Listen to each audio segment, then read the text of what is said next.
So you know how to do a real estate investment deal, but you don't know where to find your properties that you're going to be investing in. Where are these off-market deals that all these people are finding? Well, this is the right video for you, because in this video, I'm going to teach you all about how to find off-market properties so you can maximize your profits and make sure you're doing as many real estate investment deals as you would like.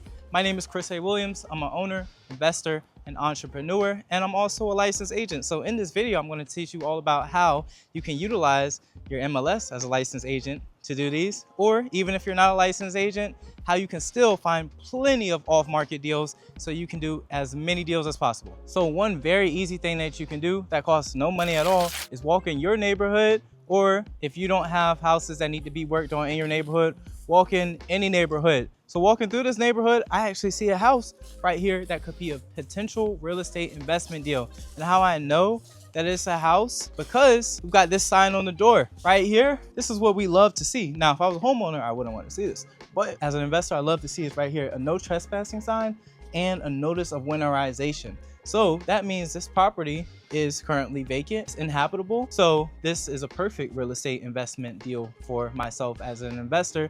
Now, the only step is I just got to find the owner's information, probably let them know that these notices are on the door. And this is probably good though, because I can use that as a negotiation piece, because more than likely this owner is probably out of state, because if they let their home get in the condition in which these signs got to go on the door, a lot of times they don't care about the property or they don't know what's going on with the property. So me letting them know that, hey, these are on your door, this is how I can get them down on price, because they're going to be like, oh crap, what do I do? Well, Mr. Homeowner, my name is Chris A. Williams. I'm the investor.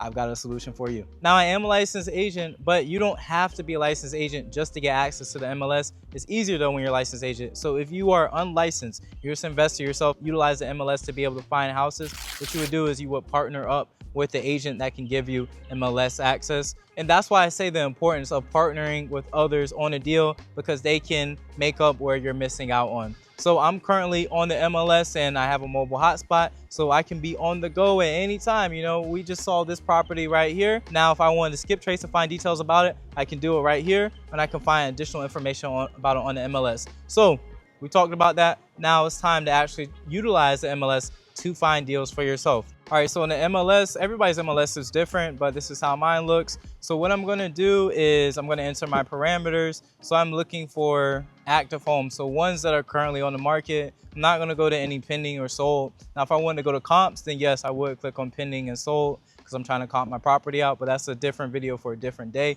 So we're talking about trying to find active homes that are listed, that are investment properties. So of course I click active. I'm gonna search whatever particular city that I wanna be in. So for example's sake, let's use Norfolk, Virginia. So I'm gonna click Norfolk, gonna click our proper MLS. And honestly, what I'll do, instead of leaving the list price empty, I'm gonna look for properties that are 300K and under, because your investment properties are typically gonna be priced in that price range. Usually you're not gonna see a property that needs to be flipped for higher. Now, if you can't find any criteria at that price point, then yeah, you can hit that. Then I'll get into further specifications also too.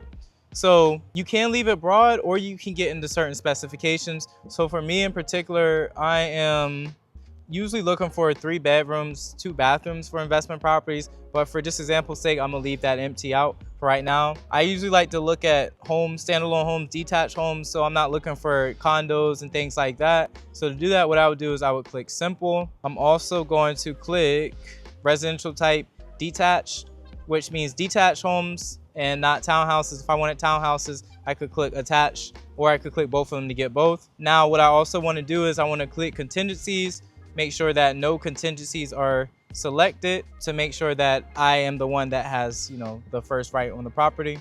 I'll go to results. Well, first, before I go to results, I could click any of these things over here also too, but let's leave it broad for now. For example's sake, I'll click on results. And what I'll usually do is they have it listed at a certain price, but the longer the home is on the market, typically the more you can beat them down on price. So what I'll do a lot of times is I'll click on market time and I'll sort by the homes that have been listed the longest on the market. Like we have one that's been listed almost a year up here. So a lot of times they're typically going to be willing to be negotiable on price.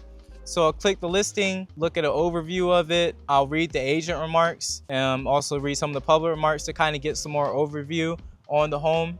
And then I have the listing agent's information here. I'll just call the listing agent and play make a deal. So before I even call the listing agent, what I do want to know is, what is my MAO? What's my max allowable offer for this particular property? So to find out, what I'm going to do is I'm going to find out my ARV, do my formula, get my MAO. And then once I have that in mind, then I'll give a call to the listing agent and just basically play make a deal. And when I'm talking to him on the phone, pitching things out, even though if, let's say I may be at 200 for it, all right, what if I pitch to them 180, right? See, are they going to bite at 180? What are they going to do?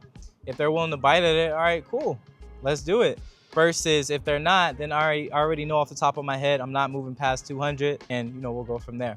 So that is how you can find properties on the MLS, and you can do this from the comfort of your home. You can do this from a coffee shop. You can do this from literally wherever you want. You don't have to walk for homes. You don't have to do driving for dollars, things like that. You don't even have to look for distressed homes. You can do this all yourself from a laptop. So I want y'all to know, if I say something that's been vetted, meaning I've done it myself or I know somebody closely who's done it themselves. So one of my mentors in real estate, Jamil Dansby, who leads a huge wholesaling company nationwide, he got his very first deal by walking his dog in the neighborhood, and he saw a distressed property and he skip traced it, put it under contract. So you can do the same exact thing.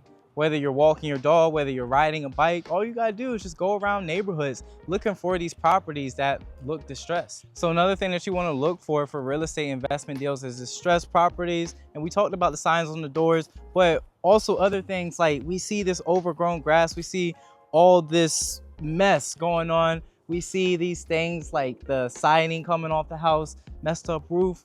All of these things are things that you wanna look for to make sure you are getting a real estate investment deal. There's a lot of potential for this one, and there's no sign in the yard or anything like that. So that means you've got potential to get them at a much lower price than market value. So these are all the things I'm looking for. I would love to see boarded up windows. This one doesn't necessarily have it as much, but I do see like missing roof chunks, missing siding, overgrown grass.